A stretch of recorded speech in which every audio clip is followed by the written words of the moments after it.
রাধে রাধে বন্ধুরা, আমরা বৈষ্ণব মতে ২৭ তারিখে শিবরাত্রি পালন করেছিলাম।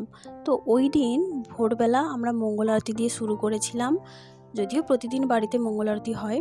তো আমার মা আরতি করছিল, আর এইদিকে আমার মেয়ে করতাল নিয়ে বসে আছে এবং বসে বসে কীর্তন আর নৃত্য করছে। তারপরে প্রসাদী প্রদীপের তাপ সকল বাড়ির চারিদিকে আমরা ঘুরিয়ে দিচ্ছিলাম।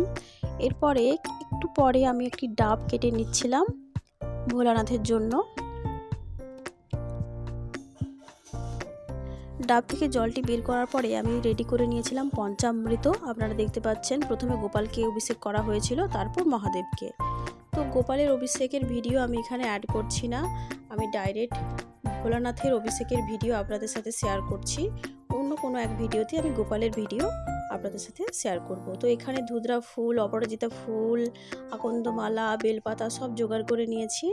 আর এই হচ্ছে আমাদের নর্মদেশ্বর, ওনাকে অলরেডি অভিষেক আসনে নিয়ে এসেছি এবং প্রথমে ধূপ আরতি করে আহ্বান করব এবং তারপর একের পর এক পঞ্চামৃত দিয়ে আমি অভিষেকটা করিয়ে নেব। আমি যখন অভিষেক করছিলাম তখন সময় ছিল দুপুর 11:30। তো প্রথমে দই, ঘি, মধু সমস্ত কিছু দিয়ে অভিষেক করে নিচ্ছিলাম একের পর এক।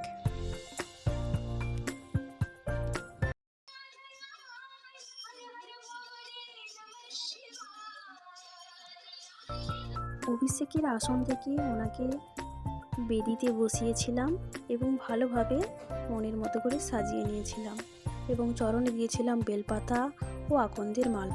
তারপর আমি ভোগের থালি সাজিয়ে প্রথমে গোপালকে অর্পণ করেছিলাম, তারপর সেই প্রসাদ নিবেদন করেছিলাম ভোলানাথকে, কারণ উনি হচ্ছেন শুদ্ধ বৈষ্ণব, পরম বৈষ্ণবদের শিরোমণি, তাই এতে উনি আরও বেশি খুশি হয়। তো আজকের মতো এখানেই, আপনারা ভালো থাকবেন।